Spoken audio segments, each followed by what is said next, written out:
current research focuses Thanks for subscribing. Competing in and covering basketball across Can you hear? States, Russia, Senegal, and France.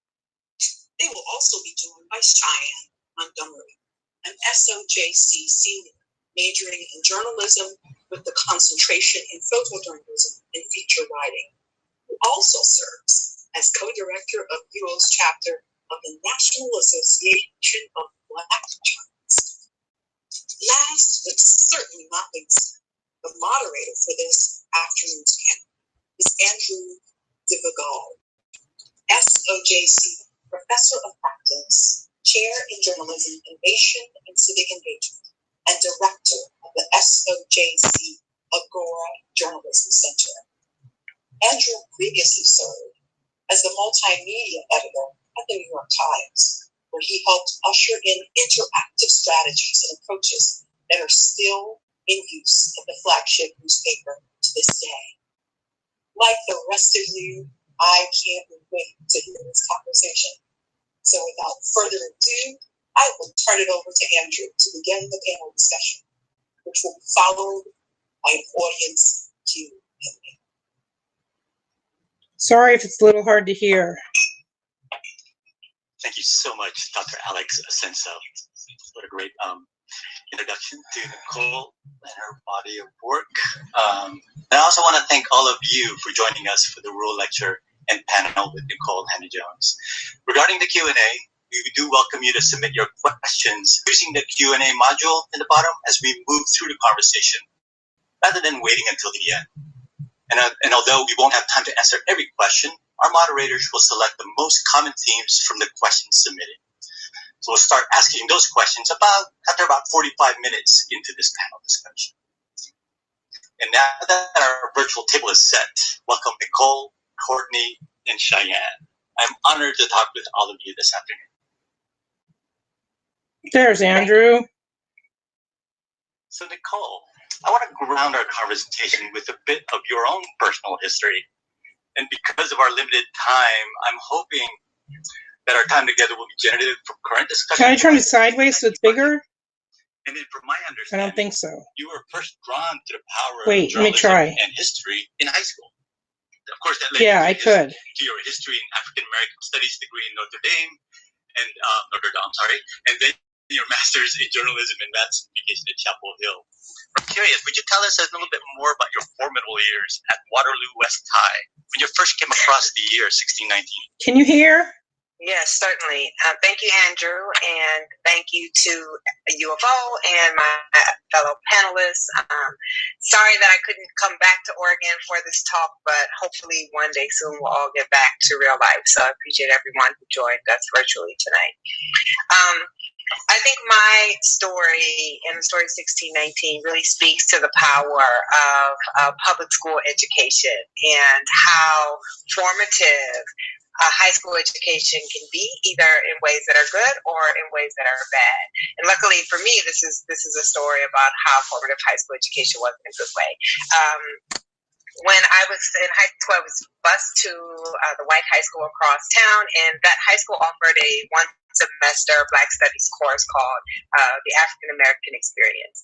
And in that class, which was taught by the only Black male teacher I ever had, it was transformative for me. In that one semester, we went from ancient Africa all the way up to modern America, and I got more in those 3 months than I had received in my entire education up to that point. And I really developed an insatiable appetite to learn more about this story. I understood that there was all of this history out there that had been kept from us. And so I would ask that teacher, Mr. Ray Dial, to give me books to read on my own. And one of the books that he put in my hand was a book called Before the Mayflower by Lerone Bennett. Now, I thought that the title was evoking the African history that we had before the Mayflower landed in America, or what would become America in 1620. But as I read about 30 pages in, I came across the date 1619, and it said that is when the first Africans had been sold into the colony of Virginia. And I just remember the so shocked by that date and realizing Okay, you can that hear. before the Mayflower wasn't talking about an erased African history, it was talking about an erased American history. And I understood the power of that erasure, and that every American child had learned about the Mayflower in 1620, and yet none of us had been taught about the White Lion in 1619. And I knew that that was intentional. I knew that it meant something, that people of African descent had been on this land before almost any of the Europeans who would come after. I knew that it meant something, that slavery was one of the first institutions established in the place that would become the United States, and yet we hadn't been taught that. So that class and that date really led to a lifelong quest to learn as much history as possible and to marry kind of these two loves. I'll just quickly say it was also that class that got me on my high school newspaper. As I said, we were bused. All the Black kids at my high school just about were bused in as part of a desegregation program. And I came to that class one day and I told Mr. Dial that our high school paper never wrote about kids like me, the Black kids who were bused in, and how challenging the school experience was for us. And as great Black educators will do, he kept it very real with me, and he said, well, either join the paper and write those stories yourself, or shut up and don't come in here and complain to me about it anymore. And I'm an Aries, so if you challenge me, I will always take you up on the challenge. So I joined my high school paper because of Mr. Dial, and it was in that single high school course that kind of the two pieces of the 1619 project, both the history and the journalism, came to be. Thank you so much, Nicole. I want to turn to Cheyenne. I'm curious, your own Mr. Ray Dial, if you will. I'm curious how your exposure to the history of slavery in the U.S. was either similar or different from that of Nicole. And then perhaps jumping into like the 1619 project, what it has meant to you and your friends and your classmates. I would say for me, growing up, there was a lot of emphasis on like Christopher Columbus and Lewis and Clark, and especially living in Oregon and, you know, the Oregon Trail and those kind of ideas around like the indigenous people and those who were here first.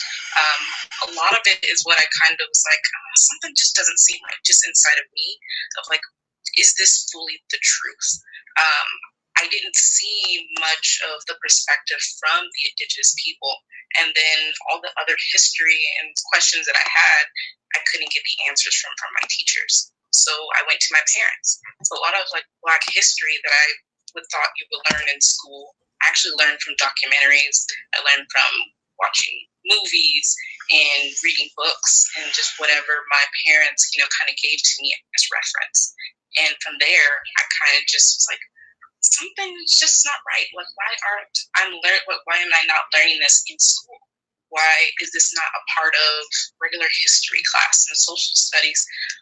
So when I found out about the 1619 project, that was until college. So from kindergarten all the way to high school to college, I didn't learn more in depth about slavery and how everything happened until I got to college.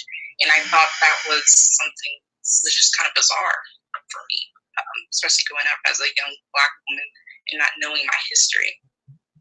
So with some of the articles that I found through scrolling through the 1619 project, it just really resonated with me of how much emphasis on re-implementing that education into elementary schools and high schools, and so then students who were like me can actually learn more about their past to better understand their future, especially now. I guess the question is like how you and your team want to go about implementing that project in that curriculum and what you wanted them to get out of it.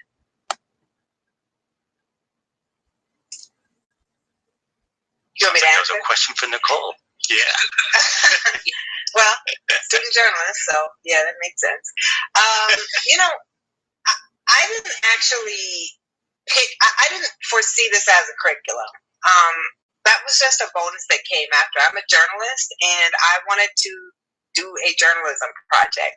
And my main goal was that I wanted to force the year 1619 into the national lexicon. I wanted, you know, I remember 2018 when I was I was obsessing over that this 400th anniversary was approaching, and it was going to come and like so much about the history of slavery, about Black Americans. It was probably going to just be erased. Most Americans had never heard of the date 1619. And I was just like, I'm at the New York Times. I have this huge megaphone. I want to force us to acknowledge this date and also to reckon with the legacy of slavery that we still live with. So that's what I wanted to do, was to create a project that would do those two things. And the curriculum came towards the end when the Pulitzer Center, who is in conversation with the New York Times a lot about our journalism. That's part of what they do, is they turn journalism into curriculum. We're like, oh, we want to build a curriculum over this. And I was like, oh, that's amazing. But I hadn't even thought about that it would be used in that way. And that's probably been top two most fulfilling parts of this whole project, has been that it has gone out into schools all over the country. And I think all the time about myself as a high school student, and as a student even before high school, what it means to just be erased from the history. And when you're a kid, you assume that if it was meant for you to know if it was important, then you would have been taught it. So if you're not taught it, you think it's not important. And I just always felt really degraded and demeaned by our history because we just weren't in it. And when we were in it, it was always as people who were acted upon. White people enslaved us, white people freed us, and then, we disappear from the story for 100 years, and we reappear with the March on Washington, and then King has a dream, and everything's all good. And yet you look at your society, you look at your neighborhoods, you look at your community, and you're like, something about what we've been taught doesn't make sense, because what we've been taught could not have created the world that we're living in right now. So to me, thinking that we are introducing these ideas to kids at a younger age, and that hopefully they don't have to go through their entire K-12 curriculum being erased from the story, but can instead see themselves as actors in this story. And really is, America would not exist without us, but we're not taught that history that way. That is, I'm the most grateful for that of everything that's come from the project.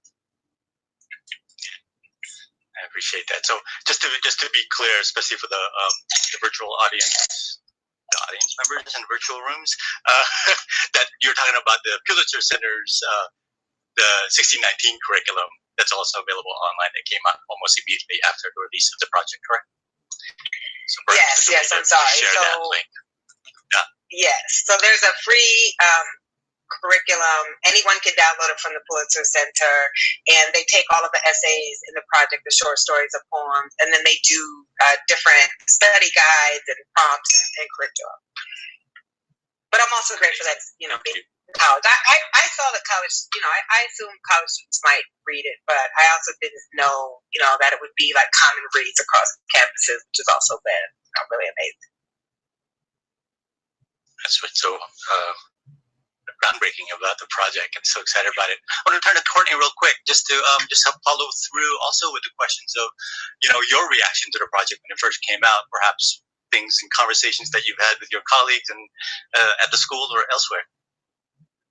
Yeah, I mean, I won't dig too much into my K through 12 experience, because I'm from Texas, and No Child Left Behind was tried on us at the governor level before it extended out. So I had a very McGraw-Hill standard kind of teaching of history and everything else. So I won't hit you with the trauma there. But I think that one of the things for me as someone, my undergrad, my master's degree, both in journalism, my PhDs in communication, my background before entering into the university space was as a journalist at ESPN and an NPR affiliate, KPCC in Pasadena.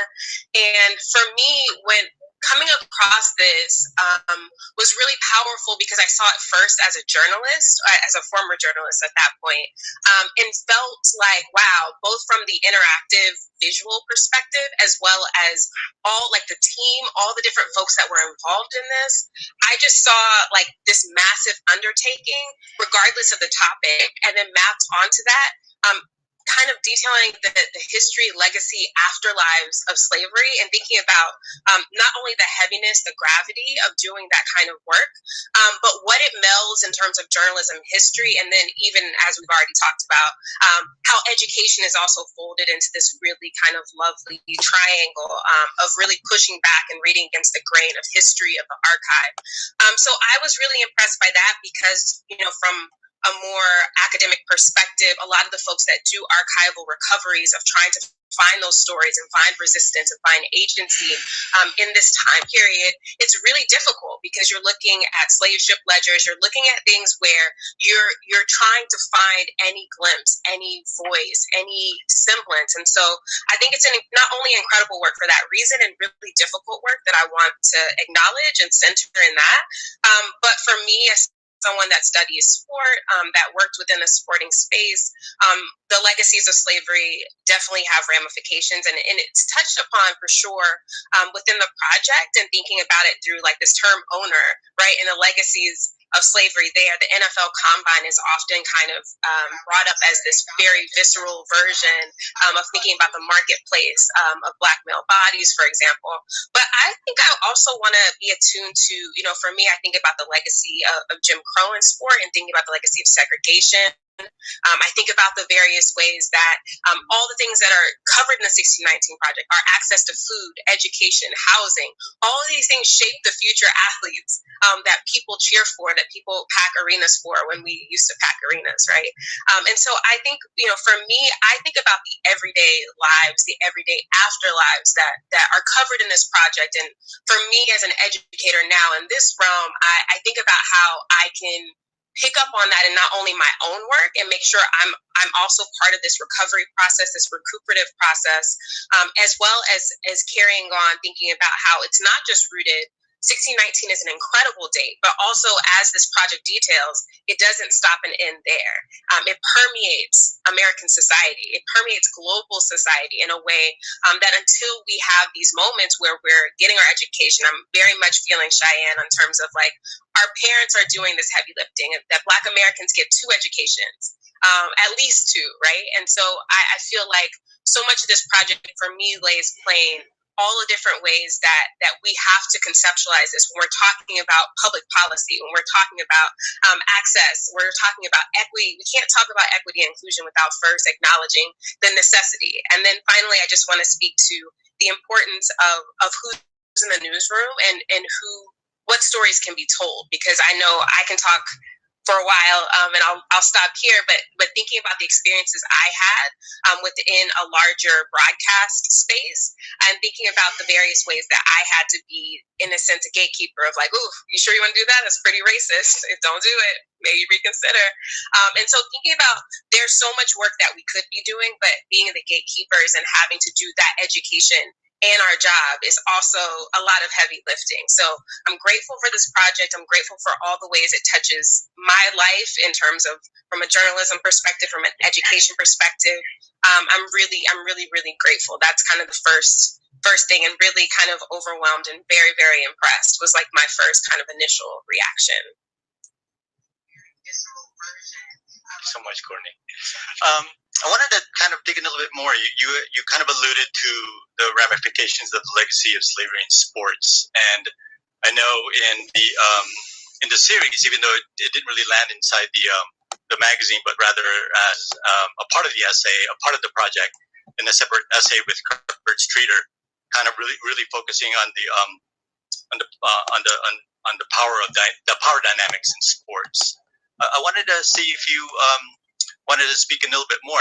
Again, this goes with Courtney or Nicole or even Cheyenne in terms of, just some of the impact of that legacy and how it's proliferating around how we define and look at sports today.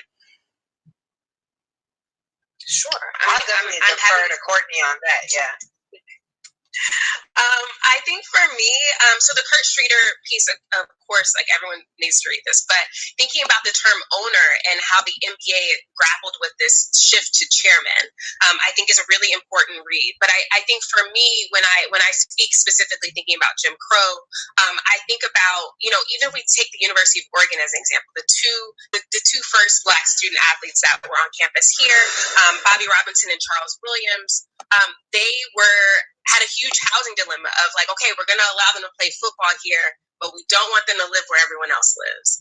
And so when I think about that, I think about that in terms of all the other ways of making the math in the head of racism, to be like, okay, we kind of want them for their labor, but we don't want them to live close to anyone else, right? And so thinking about not only the larger history of Oregon and exclusion and land ownership or lack thereof, I'm thinking about all those things when they're having to be moved to this other place adjacent to the dorm so that they can give them a separate entrance. So thinking about the ways that there's all this complexity in thinking about the Black athlete and the symbolism that's invoked there, I think about Nicole Fleetwood calls this racial precarity, the way that there's this hyper visibility in terms of their actions, their movements, thinking about folks like LeBron and Serena in her article, thinking about what that means in terms of they have to carry all of this weight symbolically, culturally, and then all the economic ramifications. I also think about that in terms of one of the things in the 1619 Project that really spoke to me was thinking about the body specifically and all the ways that biological eugenics racism happens. And so within sport, the body is very much on display. So there's a sense of either this extra muscle that Black people are supposed to have in our legs. There is the way that we are read as less sensitive to pain, and how that has large ramifications. Even with, I'm thinking about the NFL right now and how CTE and a lot of brain trauma is being read as not as serious because it is Black bodies. And so there's an entire body of literature on how Black folks perceive pain or the perception that we feel less pain. And so I think within sport, the body being on full display, for me, I think a lot about Bill Russell being like, I'm not going to play today because I can't be at this restaurant. I'm not playing. And so either I'm going to eat here or I'm not playing in the NBA tonight. And so I think a lot in terms of thinking about segregation and desegregation through the youth and high school sport level. I think about these legacies, yes, in terms of the naming, but I also think about how the legacy and the language of slavery still permeates. And I'm thinking about this through like even recently, Jackie McMullen, Bill Simmons, on this podcast, we're talking about Kyrie being owned. This team owns him. I was like, you own a team, you don't own people. And so there's even this legacy of he owes this because we own him. And I see that and I hear that language so often. And it's this rhetorical way, but there's also these very tangible realities in terms of how Black folks experience the sporting space because of the legacies of these ideas about our bodies and our bodies as labor. I mean, the only thing I would like to add to that is what I find, and I'm not a sports writer or reporter or researcher, but what's interesting about, if you look at the concept of sport in America, is that it shows how white supremacy adapts, right? So it used to be, if you look at what happened with the Olympics or with the idea of sports and Black people being kept out of certain sports, it was athletic prowess amongst white people was a sign of their superiority, right? This is, Hitler believed that the Aryan race was physically superior. And it was a belief that not just intellect, but physical attributes in athleticism was what made white people superior. And of course, they were superior because they kept Black people out of the sport. As soon as Black people start integrating sport and then actually being more athletic, right, having more success, then athleticism becomes a sign of inferiority. And it is no longer a signifier of superior whiteness. It is a sign that white people are superior intellectually and Black people have physical prowess, which is more animalistic, right? And so even the idea about what athleticism means changes when white people can no longer use it as an advantage. And I guess it just it's just a great way of showcasing the way that the rules of white supremacy have always been malleable and they adapt to always further the idea that white people have been superior, and it changes over time.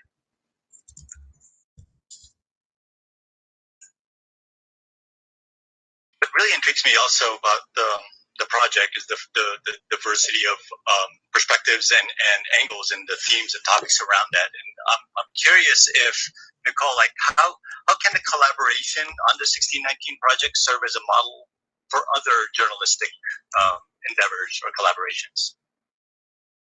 Yeah, I mean, thank you. What makes the project powerful is that it does have so many different perspectives and contributors. I knew when I pitched it that I couldn't just pitch an essay. You couldn't just have like one piece. It had to take over the entire magazine, and it had to have all of these different writers and historians who were trying to reframe the American narrative.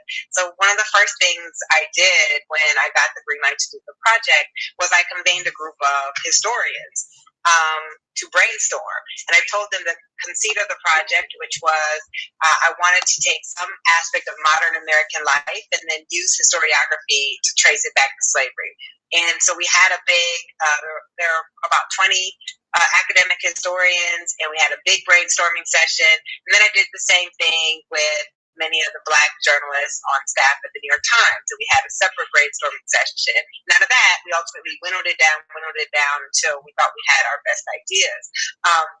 So not only was the project a showcase of a lot of different subject areas, of course it had poetry and short fiction as well, but it was also a showcase of the descendants of slavery, which was really, really important to me, was that it would actually be the descendants who were doing most of the writing, and that we were able to also speak to legacy and who were the authors of the project ultimately. And it was a massive, I'm a writer, but I turned into a project manager, an editor. Every piece of this project I had my hands on, I was helping to oversee, because ultimately its success or failure, would come down on my shoulders. And it's the biggest collaborative project I've ever worked on. And it is that collaboration that ultimately gave it its power. If I could add one more thing, shows in I think the true model is we're often told as journalists of color that if we do projects that center our communities, that they won't find a mass audience. And oftentimes we can't pitch or get support for these projects. I had kind of one through line, and I said we were not going to make this palatable to the white New York Times audience. We were going to tell the story the way that they needed to be told. And I hope that the success of the project makes it much more difficult for editors to shut down similarly ambitious projects that excavate the experiences of marginalized peoples the way that has happened through, I'm sure, all of our journalistic careers at some point. We show that if you build a quality project, if you respect your audience, and if you let Black people lead, we actually can produce the type of work that, as our project did, sold out all across the country 3 times.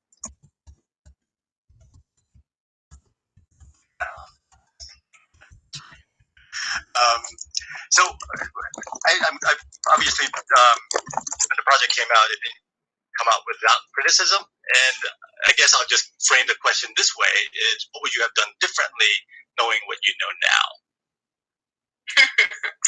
So we'll simplify it like that. Yeah, no, listen. Follow me on Twitter. I'm always very candid. I knew this project was going to stoke controversy. Clearly, you don't produce a project that says slavery was as foundational to this country as anything else.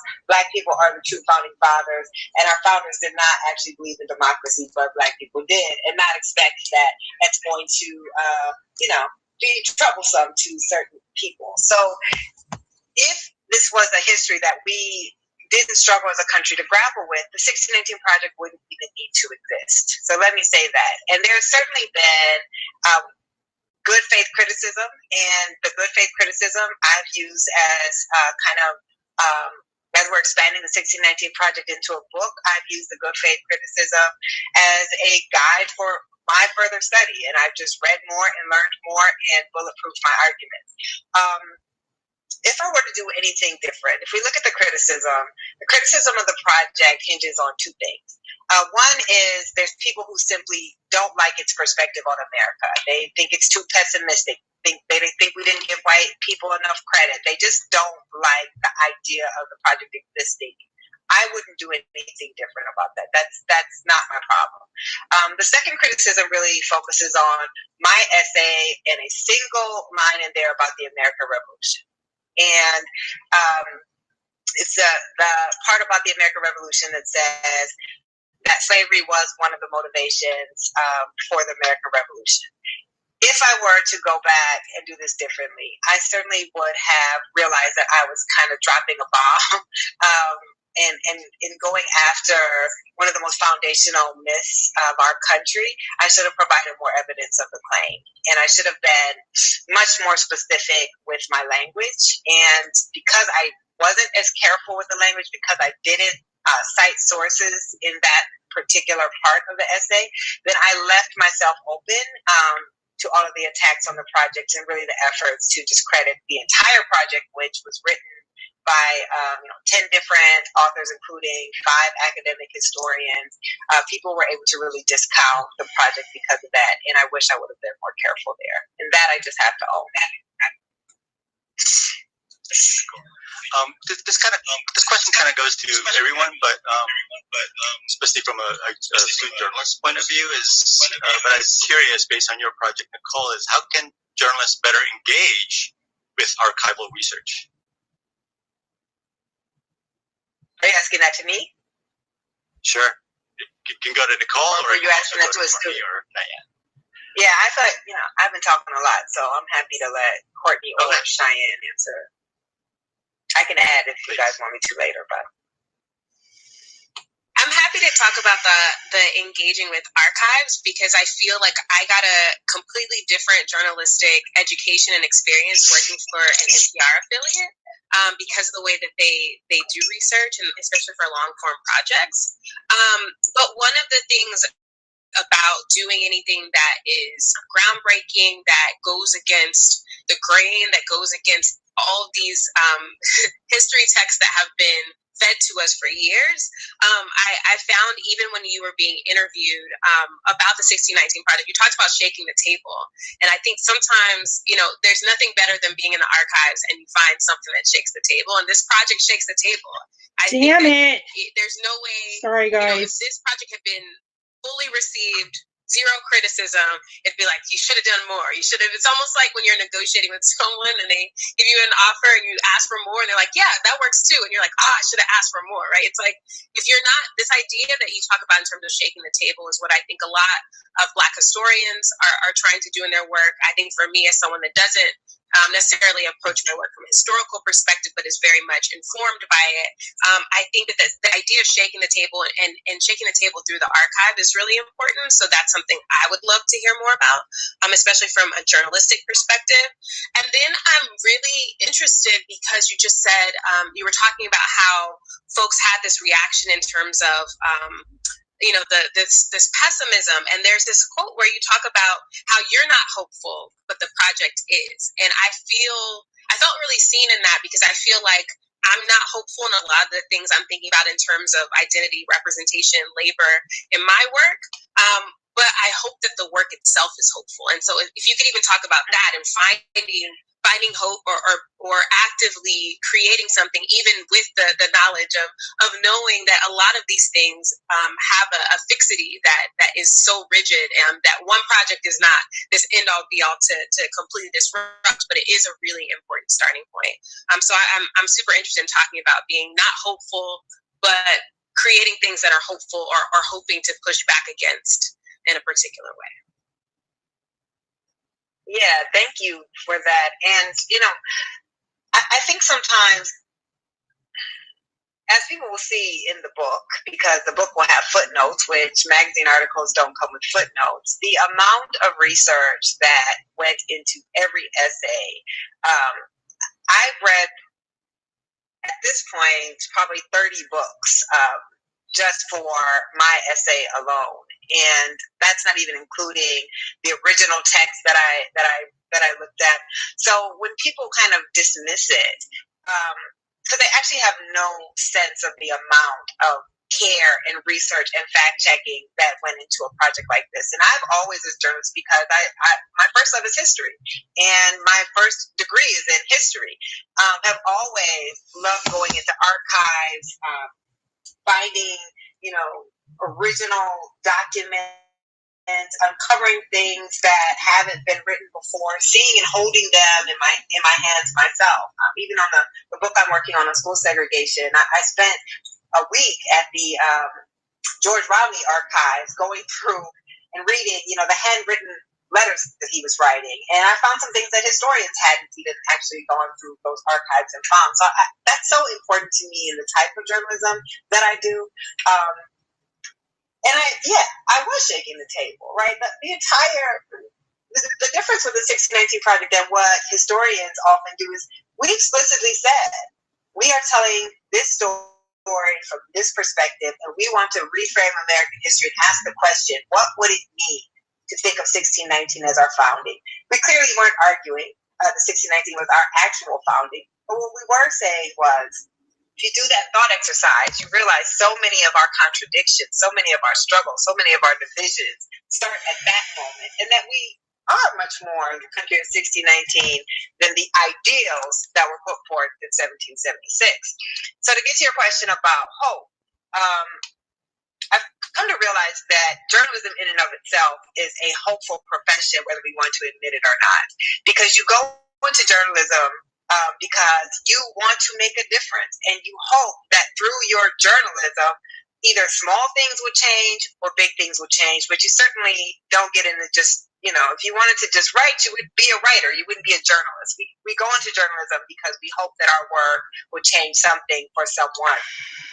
And so while I personally, as a lay historian, as someone who reads a lot of history, don't ever expect that we're going to get this stuff right in this country. We don't have a desire to.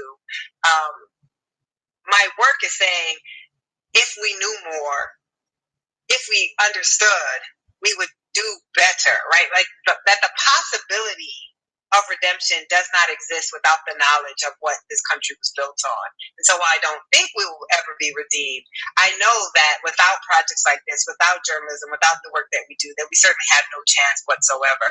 Ida B. Wells is my shero, my spiritual godmother, and she said that people must know before they can act, and there is no educator like the press. And I really do think that that's true. To see the protests last year, the year 1619 evoked again and again and again, and to hear, Joe Biden in his inaugural talk about that 400 years. It didn't bring reparations yet.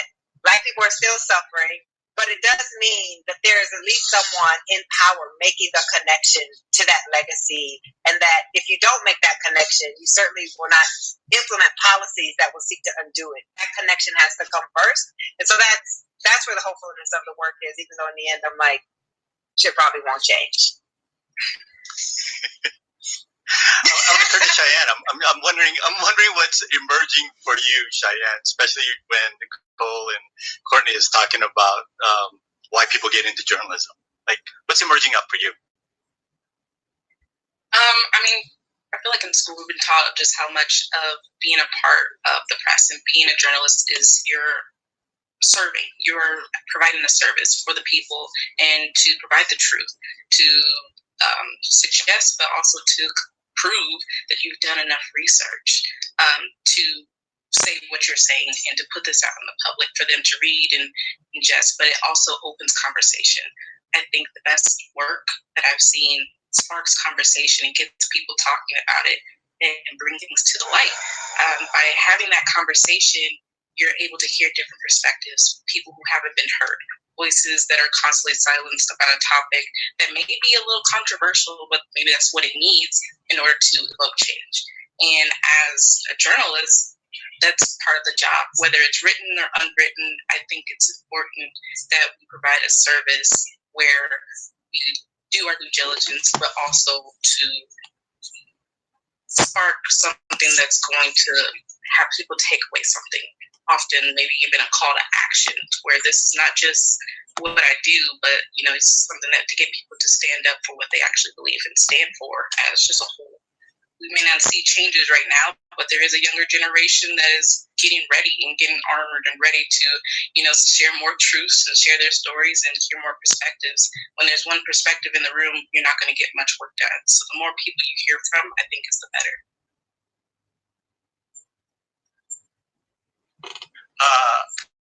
I can't not have this conversation and not talk about objectivity, because I think that's where in some ways Cheyenne was leading towards. So I want to think a little bit more about objectivity in journalism, a topic that has rightly so been scrutinized in the last few years. In an interview with Lewis Raven Wallace, and it might be worth noting for those who may not know Lewis, in 2017, Lewis was fired from his job as a journalist at NPR's Marketplace after he published a post on his personal blog titled "Objectivity is Dead," and I'm okay with it. This led to a bookcast that he called "A View from Somewhere or Nowhere," and the show's producer, Ramona Martinez, describes objectivity journalism in this way: objectivity is the ideology of the status quo. So you've expressed strong views on objectivity versus activism in journalism, Nicole. You were in one of Wallace's guests, in which you recorded as saying, "I'm no more an activist than anyone who is a journalist is an activist." So when we say that our role as journalists is to speak truth to power, to expose the way powerful work against the vulnerable, and to safeguard the First Amendment, that is all activism. I'm wondering, my question is, is objectivity dead, or has it always been a fallacy? And what's the better framing to ensure journalism is fact-based, fair, and represents the lived experience for all? Yeah, objectivity isn't dead. It's never existed, and we all know that. There's not a human being who doesn't have opinions, and there's not a journalist who doesn't have opinions about the things that he or she covers. The only things that we don't have opinions on are things that we don't know enough about, and as soon as we know enough about something, we form opinions about them.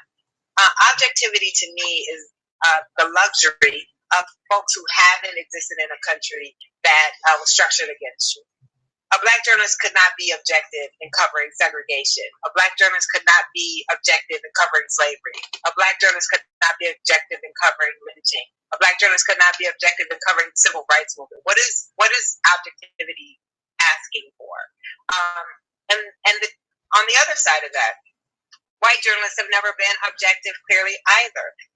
About 5-6 years ago, when I gave this speech at the Education Writers Association, and I said, you guys are not covering segregation, even though we know school segregation is the driver of school inequality. That's not an objective choice. That is a choice that people who were covering education didn't feel segregation was an important enough issue for them to cover, largely because it wasn't affecting them or their own children or their world, their point of view. So what I appreciate about the moment that we're in now is we're really challenging that notion that objectivity ever existed or that it was ever possible, because it never has been. What I think is critical is objectivity of method. Is your journalism fair? Is it accurate? Are you accurately presenting what happened, the views of the people who are involved? Are your facts straight? But other than that, I don't pretend that I don't have feelings on school segregation. I don't pretend I'm not opposed to school segregation or to police killing Black men without consequence. That objectivity has served as a shield that oftentimes white journalists use to protect them against criticism. Hey, I know you don't like the story, but I'm just reporting the facts here. But which facts? And all of these decisions are subjective, right? What beats we have? Why does every newsroom have a crime beat but not a poverty beat or a social services beat, right? What goes on the front page? What goes above the fold? What do you lead with? Who do you interview? All of these are subjective decisions that we couch in terms of objectivity, when in fact it doesn't exist. I would much rather we stop pretending and just acknowledge that we cannot be objective, our news coverage won't be objective, but we need to make sure that we use objectivity of method in our reporting. And just the last thing I'll add on that, not acknowledging objectivity doesn't exist is not the same thing as saying every person needs to know what you think about the things that you cover. I don't think it's anyone's business who you voted for in an election if you cover politics. But let's not pretend that you didn't vote in an election and have a favorite candidate, right? So I think it is just being more truthful. That these standards have never existed, and it's really bad that marginalized people have been penalized for not being objective when no one who covers news is objective. Thank you, Nicole. What comes up for you, Courtney or Cheyenne? I think for me, one of the things that comes up when you talked about objectivity as a shield, at the end, what you were saying made me think objectivity also is weaponized, right? You said we're penalized by this kind of completely unfair narrative. And so in research, even, especially folks that do qualitative research, there's often this, well, you went and you studied Black women and non-binary folks that play basketball. Like, how can you as a Black woman be objective in your field observations and your interviews? And again, when we think about the history and legacy of anthropology as a field, that is a wild question to ask, right? And so it being leveraged towards me because of the work I do, right? Wouldn't a survey how can you prove that with numbers that this is the way that marginalized women feel about, their work and their labor. And so I think that question gets leveraged, and it definitely happened in the journalism front. But I think even for researchers that study marginalized groups that are studying groups of folks that they also identify with and as, I think that it becomes weaponized of, I can't look at this thing, quote unquote, objectively as a researcher for that reason. When again, the amount of research, the amount of books I read, the amount of folks that I interview, the amount of ways I operate within my research in a very journalistic way. I sit with people and watch what they do, and I ask them questions about it. And so the way that can be read as more biased than me doing a survey, for example, is really interesting, because even survey design is based on the very subjectivity of the researcher designing it. So I really see those parallels, and I think it's really important to acknowledge, because in J school, I was told these exact same things, and I'm hearing what I feel like I'm hearing from folks is that not much has changed in terms of how folks are getting these messages in school, in terms of what they can do, what they can and can't cover, or who can cover it from this unbiased distance lens, when we're all steeped in these exact same societal dynamics that we're also studying, investigating, reporting. I think also there's layers to being, a journalist, especially if you're a person of color. That intersectionality of identity and how you fit into what's being covered, and having that layer of identity and seeing whether or not you can cover a story objectively, and how that could be seen as being biased because of just my identity. Also, there's a lot of, I think what you were saying, Nicole, just like the selection process of how there's a lot of subjectivity of what stories make it to the forefront. There's a lot of stories that don't even get to see the light of day because there's that selection process inside the newsroom through editors and, just that team of like, I don't know if this story is going to be strong enough, or I'm not sure if this can be digested well by the public based off of the information that is being present. There's a lot of different opinions that, people include when trying to pick things out of what makes it, what doesn't make it. And that also, I feel like, contributes to the perspective in the newsroom itself. If there aren't enough people who can provide an opinion on the topics the pitches that are being presented, it tends to be recycled stories. And then there's also subjectivity in the language that we use when talking about certain marginalized groups in the news. I feel like that's also can be subjective as well, because it's not with the group in mind. It's, the terminology that we use when talking about certain marginalized groups as well. Cheyenne. So, as promised, about 45 minutes into this, we were going to take in some questions from the audience, and so they're quickly rolling in. And again, our team of moderators are in the back trying to really curate it and kind of put to organize it thematically. So the first one that surfaced up on top was for Nicole, and I'm curious. So the question goes: I'm curious whether you can talk a bit about how the journalistic process of the podcast evolved. I'm sure you could have made hundreds of versions that would have been all incredible, but how did you choose the particular stories to build the audio content around? Well, this is going to be easy because I didn't produce the podcast. I was the host of the podcast. So basically, the podcast is built around the essays in the magazine, 5 of the essays in the magazine. And by the time I connected with the podcast team, this was probably 2 to 3 weeks before we were publishing. I was absolutely exhausted. That's probably why I cried so much on the podcast. Part of it was because it was emotional. Part of it was because I was putting out this massive project and was just drained. So basically, the producers are the ones who laid out each episode and kind of tried to set the framework around whose stories we were going to tell based off of the essays. I didn't play a big role in that. The biggest role I played was, if you notice in most of the essays, we start with a story about my own life or my own family. And they would ask, what, do you have something in your family that fits with this episode? And I was like, yes, I do, because Black people in some ways have we're not a monolith, but because of the history of slavery and the 100-year period of racial terrorism, we have a very singular story in many ways. But I did not make those choices. I have to give credit to the podcast team or producers for that. Nice. As a follow-up, really quick though, is I'm just curious in terms of the outlook, both the print product as well as the podcast series. How did you think about the relative strengths and weaknesses of both? Like, were you pleased with how things came out? Well, obviously with the print for sure, but in terms of the podcast, in terms of strengths and weaknesses.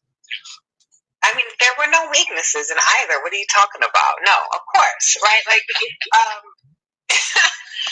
the only weakness I found was that I wanted more. Yeah, I think that I've never done a single project where I don't go back afterwards and think of many ways to improve it. And one of the great luxuries of us turning the 1619 project into a book is we're doing just that. So we're improving on the essays that were already in there, and we're adding new essays and filling in gaps. So certainly, and I think the podcast team would tell you that because of the amount of time in which they were building this, you don't build a narrative podcast in that truncated timeline in which they were working. That the amount of hours they were working, and so it had these limitations because of that. So for instance, the This American Life episode I did on Michael Brown School District, we worked on that one episode, which was an hour, for probably 3 months. We built the entire 5-episode narrative 1619 podcast in like a month, the entire thing. And so there were limitations there. We weren't able to have as many personal stories, as many human stories. I'm sure the audio team would have made some different narrative choices. Even audio production would have been different if you weren't kind of rushed on that. We're listening to timeline. the person who wrote the 1619 project. They listened to it without the way that we listen to it, which is we think of everything that fell short, and all you guys hear is, hopefully what you loved. And a lot of people wanted another season, and I was too exhausted. So there's that. But there's never anything that I do that I don't think can be improved upon, for sure. So this is a question that came up, I think, for everyone. And it relates back to some of your educational experiences. What are some issues white teachers might need to acknowledge before centering Black U.S. history in their classes?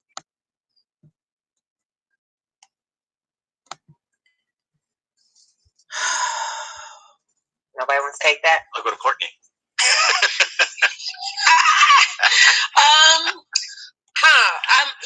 we talked about this myth of objectivity, but one of the things that I do in my work, regardless of what group I'm studying or thinking about, what folks I'm trying to center in my work, is positionality.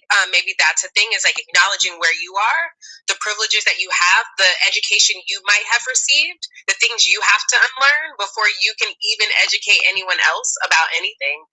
Because what I noticed in earnest with these recent joiners to the Racism is Real Club, that have discovered this over the past summer, I feel like there is this like, I'm going to teach these things, and I'm going to observe, Black History Month religiously. And by doing that, I'm going to ask all my Black friends to teach me things, or tell me what's racist. Or so the labor I see a lot of times gets foisted onto the exact people who have experienced that trauma, that have lived within that realm for their entire lives.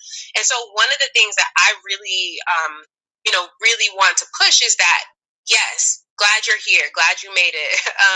Now that you're here, and now that you want to decenter whiteness in your work, part of the work is you're going to have to do a lot of that on your own. And so it can't be Black intellectuals, Black academics, your fellow colleagues, their work or picking their brain, which really just means free labor. It has to be the self-study. It has to be the way that we all have had interactions, both in terms of our family, friends have helped fill those gaps in. And if you don't have that space, you got to read a few more books than the rest of us read. You have to do a lot of self-study. And so I really encourage, is not this wholesale, I'm just going to jump into it and figure out what's true, what's accurate later on. It really has to be a self-process of acknowledging your own positionality, acknowledging all the ways that our educations collectively might have failed us in a particular way, and filling in those gaps yourself. So it's not a fun, sexy thing all the time. It's not the easiest thing to do, because that unlearning process for all of us happens in different ways at different points. And so I think one of the things I really encourage is there are these resources. I don't know, the 1619 Project has a great one, but there are also all these other sites and spaces and folks that are trying to help with pedagogy and also are trying to do that work. So rely on the folks that are doing this and want folks to adapt that, and be really mindful of how the asks of your Black colleagues, friends, your neighbor, etc., is actually doing more harm than you think it is.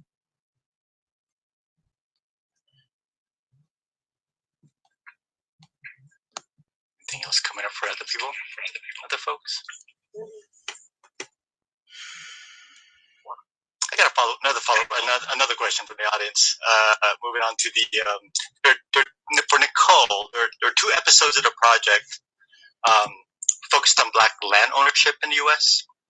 Was it a conscious decision to make Black land ownership a central theme? Can you talk about why that issue is essential to understanding both U.S. history and creating more just futures? Yeah. So, I mean, the main reason that episode ended up being a 2-part episode was just, of all the pieces in the project, we had a human story in that one. So when you asked about, kind of the shortcoming of the podcast, again, it was we didn't have time to find like real life people to animate most of the other episodes, but we had this great story of these farmers. And so you could just do much more narratively in telling the story. But I do think that the land piece is essential. It's essential for a lot of reasons. And if anyone, this summer after the George Floyd protests, I wrote a piece on reparations called What is Owed? And it is talking about land. So in America, land has always meant freedom and independence. And what this is why we even become a country. It's not because people wanted freedom from tyranny. It's because the colonists wanted to take more indigenous lands, and they come to America because they could not own land in England. There wasn't even enough land for most people to have a piece of it. So land here translates to independence, and it translates to wealth. that's why at the end of slavery, it is Black people who actually meet with General Sherman, and he asked them, what do you want? And they said, we want land, because land means we don't have to answer to anyone else. We can control our own fates. And that's where the 40 acres promise comes from, which of course was very short-lived and was quickly rescinded. And if you look then, the inverse of that is when the federal government is saying we are not going to give the formerly enslaved land, not even the land that they worked, not even the land that they made wealthy. It also begins the Homestead Act. The Homestead Act gives millions of land to white Americans and also entices white Europeans to come over from England with promises of free land. So land is critical to understanding wealth production, wealth accumulation, and also why Black people have so little wealth in this country. At the time of emancipation, miraculously, even though Black people enter freedom as really the only race in history to have zero wealth, and that's because of the institution of slavery, they somehow managed to accumulate land that is proportional to their population in the country. And now Black people own only 2% of the farmland, and that's because that land has been taken through a variety of means all these years, and hence Black independence and financial independence. So the two really do go hand in hand, and I think that in that episode, in a country, again, based on the idea of freedom being tied to land ownership, people can conceptually get what it means to be robbed of that one thing that could have led to independence. And it also allows us to imagine, what if Black people had been allotted, and I don't like to say given, because they worked that land and they produced the wealth of that land. If they had been allotted the land that they had worked, what would our country look like today in terms of the Black-white wealth gap? Thank you, Nicole. Kind of somewhat related to that is the question of how does the 1619 Project speak to the erasure of the indigenous peoples? And how did slavery and its legacy influence the experience of other immigrant and minority groups, such as Asians, Latinx, Jews, Southern and Eastern Europeans? I'm not laughing at the question, but I am laughing at that you think I could answer that question and not have an entire 2-hour talk just on that question alone. So I'll briefly say that, one, the 1619 Project is definitely not intending to erase anyone's histories, but it is intended to focus on the institution of African slavery in this country and how it shaped America. And I do feel like because of the role that Black Americans have played, we often have to bear the burden of being inclusive to the point that we can't even tell our own stories. And I think it is okay for us to have a project that is just about centering the Black experience. And I would love to see a similar project excavating indigenous history and how that has also built our modern society. And I certainly wouldn't expect that they would have to deal with our story in telling that story, except where they intersect. I think one of the gaps in the 1619 Project is that we don't deal with settler colonialism. And it's not because we didn't think about it, but frankly, I couldn't figure out the modern story that would kind of fit the conceit of the project to tell that story. We have figured it out now for the book, and we have a great historian. Her name is Taya Miles from Harvard. Her area of academic studies is indigenous and African slavery in America, and she is also Black and indigenous. So we have a piece now that is going to deal with that.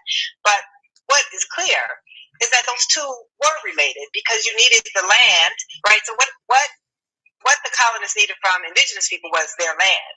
What they needed from Black people was their labor. And so they basically removed indigenous people from the land and also tried to make indigenous people extinct because all they wanted was their land. But for us, they had to have a very intimate relationship because they needed our labor to work the land. And so those stories are parallel.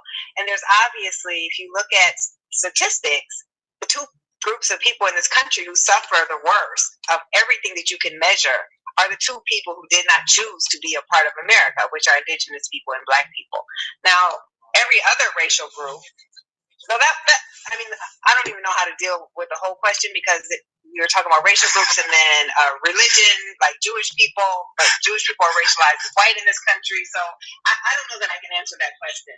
But I will say the hierarchy in this country was built on Black people and white people. And it was built on Black people because white people were the humans and the leaders, and Black people were the property. And the dehumanization process was what allowed us to justify slavery in a country built on ideals of freedom and the practice of anti-freedom. And so everyone else falls within that spectrum, but every other people outside of Black and indigenous people voluntarily chose to come to this country, which automatically sets them distinct from Black and indigenous people, and they fall somewhere within the spectrum of the hierarchy.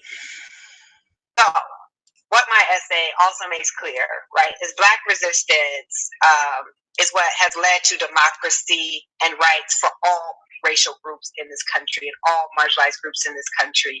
The changes to our immigration policy in 1965 that allowed most Asian, African, and Caribbean and South American immigrants to come here is because of the Black resistance struggle. And then they come into a country where legal discrimination has been ended in the law because of the Black resistance struggle. But again, that already was too long of an answer, and that's a very complicated question for a panel.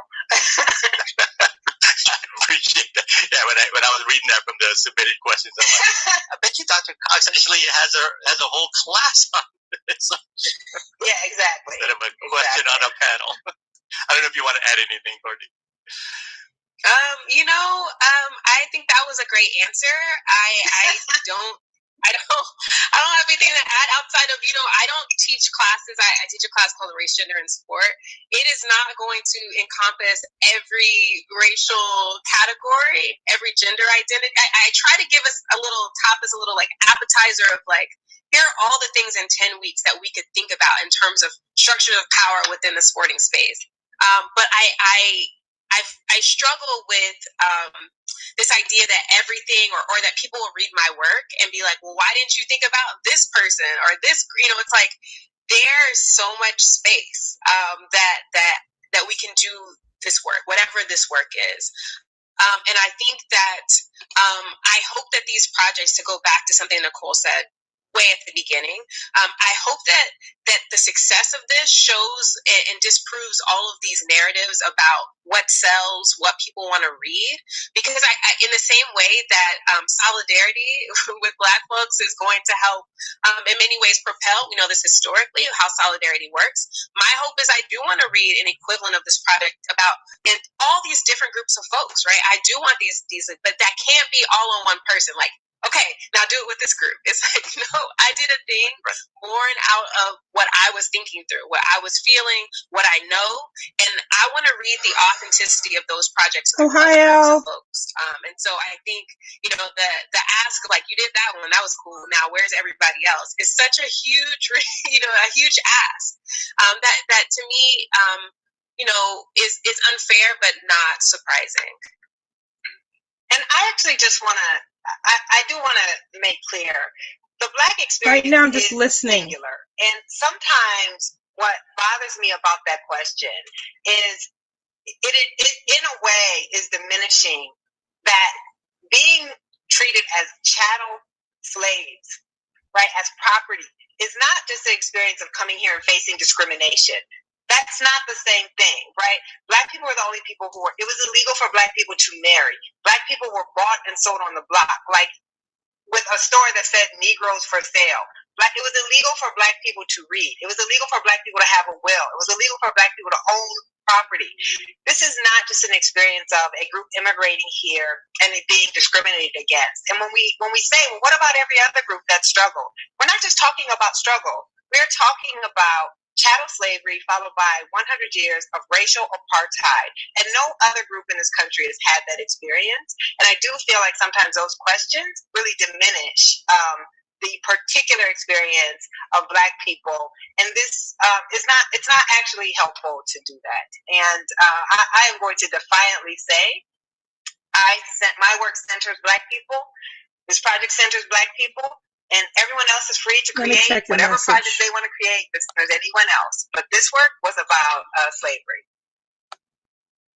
Thank you. Great. I mean, this is a pretty good follow-up question, though. It was,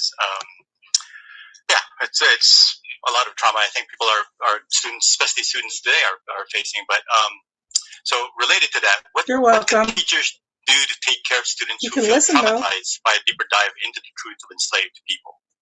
If you could time travel and re-experience your high school history classes with the 1619 perspective, what would have helped you process those stories?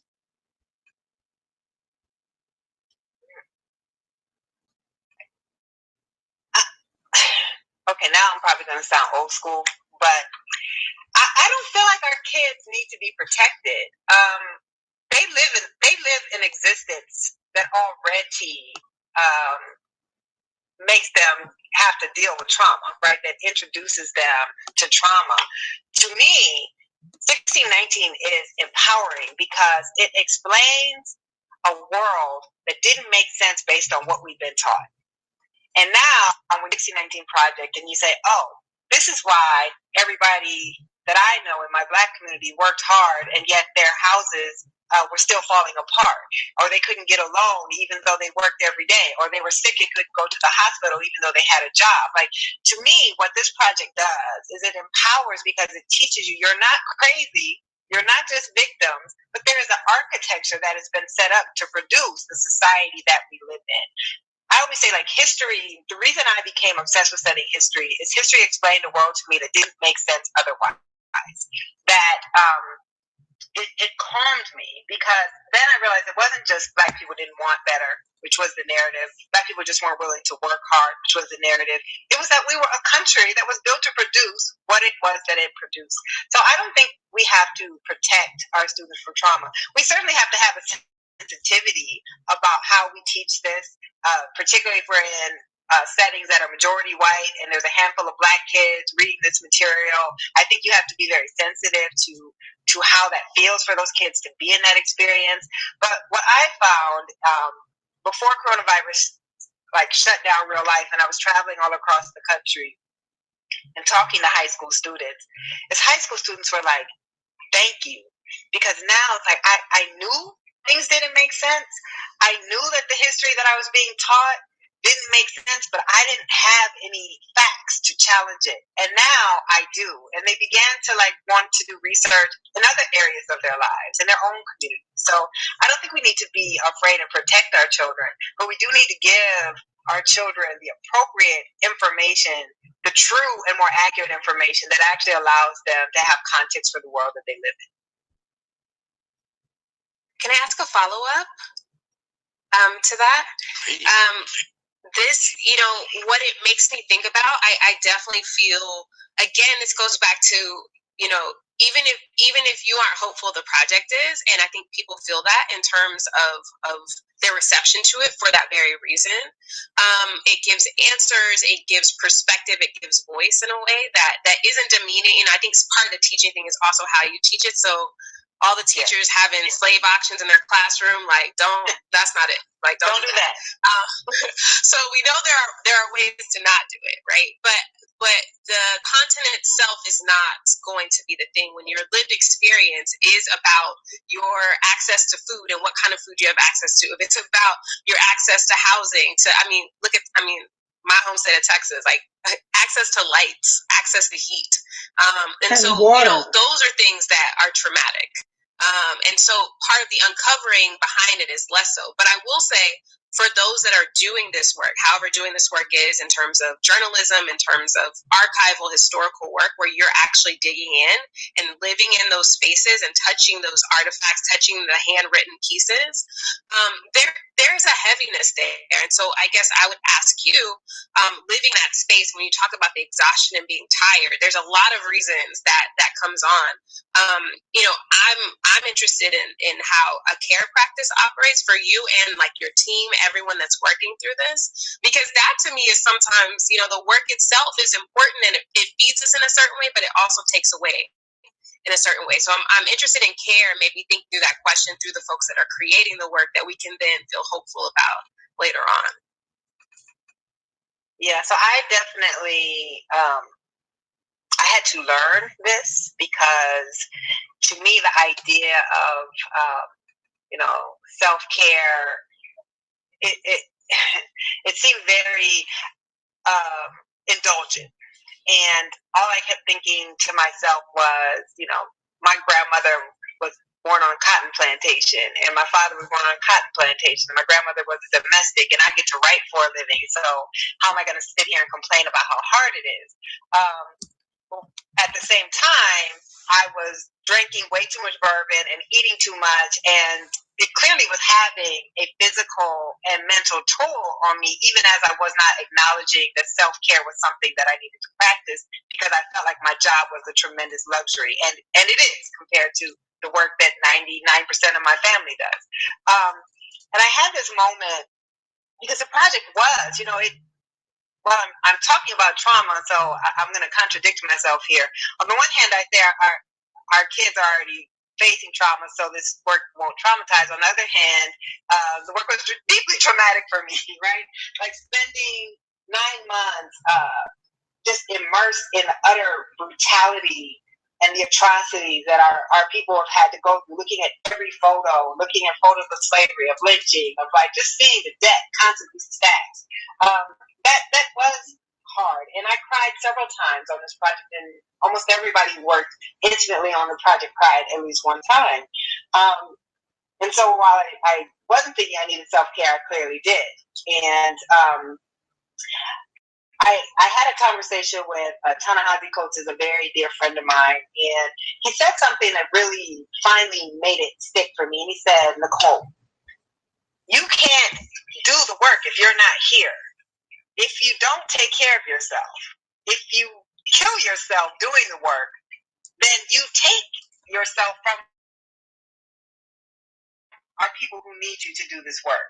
And I had never thought about it in that way. And he was right. Like, if it's not indulgent to care for yourself, because you can't do the mission and the work that you're trying to do if you work yourself to death. And so I actually decided during Corona, while most other people were like, now I'm struggling with Corona for sure, but that I was going to use this time to get myself together. Like, all this time in the house, I can't say I don't have time to exercise because I'm home all day.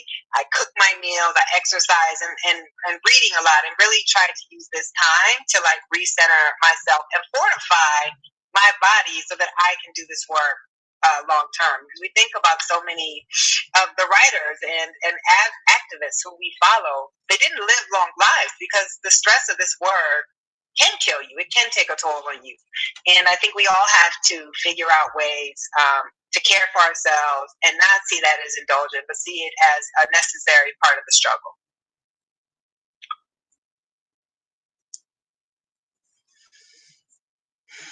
There's one that just sort of stood up and was really kind of perked the ear. It mainly is because it's from, I guess, a listener or a viewer from Arkansas, and they wrote, here in Arkansas, we just had a state bill introduced that specifically prohibited the use of the 1619 curriculum. It failed in committee for now, but the fight is not over. We even had teachers fired for forcefully opposing the bill. Thoughts is the question. Thoughts?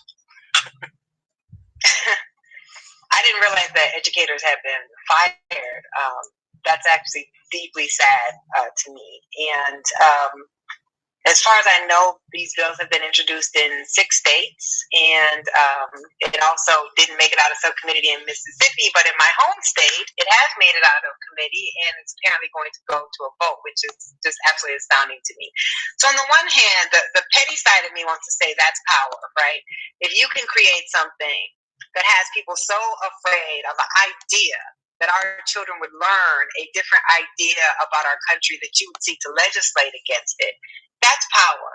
On the other hand, it does speak to the way that our histories and our stories in centering Black people has always been politicized, and that we understand that this narrative destroys the master narrative and the master's narrative, and that there are very powerful people who will do really ridiculous things to keep that from happening. So it's easy to write it off. But it's part of this larger moment that we're in this country, which is actually quite frightening, right? These are people who have never wanted to grapple with the truths of our country. These are people who don't truly believe in democracy, who don't truly believe in free speech. And I don't think we know who's going to ultimately win this battle. And that to me is actually quite frightening. Thank you for that.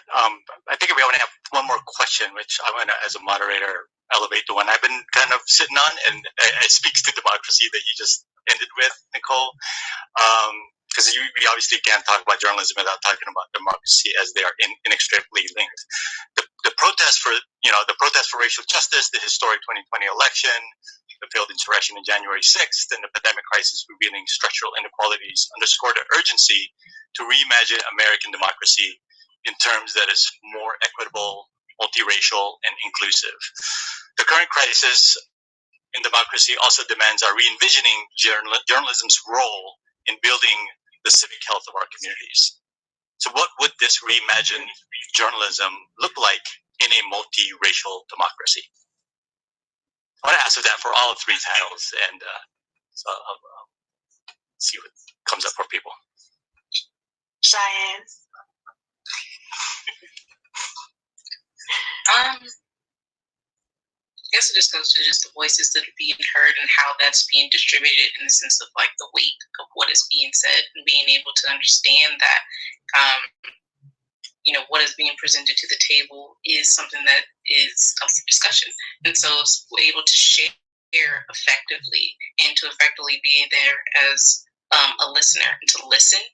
That's also a great way of getting things to be passed and to be understood is by sometimes it's okay to just be there at the table and listening and not having to always, add in the 2 cents and contribute, when talking over, but to understand that your background is not that other person's background. Your perspective is valid. Your feelings are definitely valid.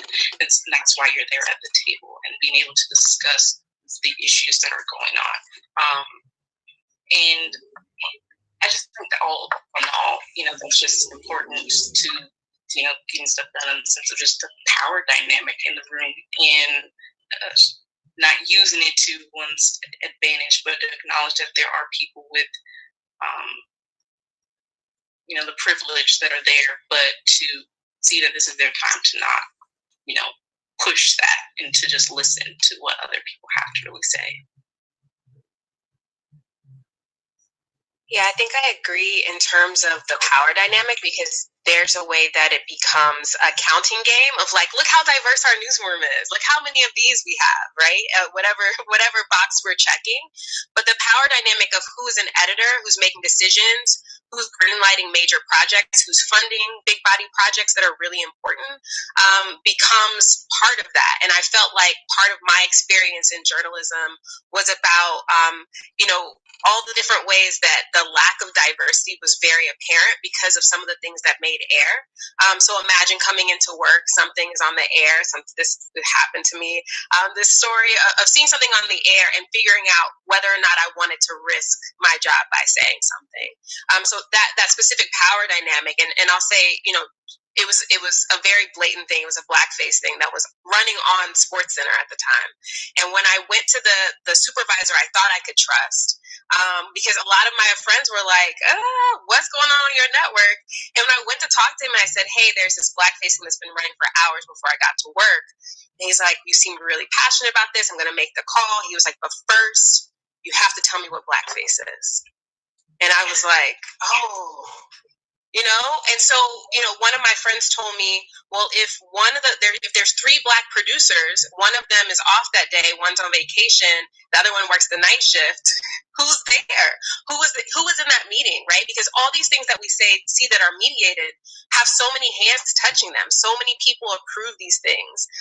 And so, one of the things I think about is power. Who's in the room? Who feels like they have power to speak?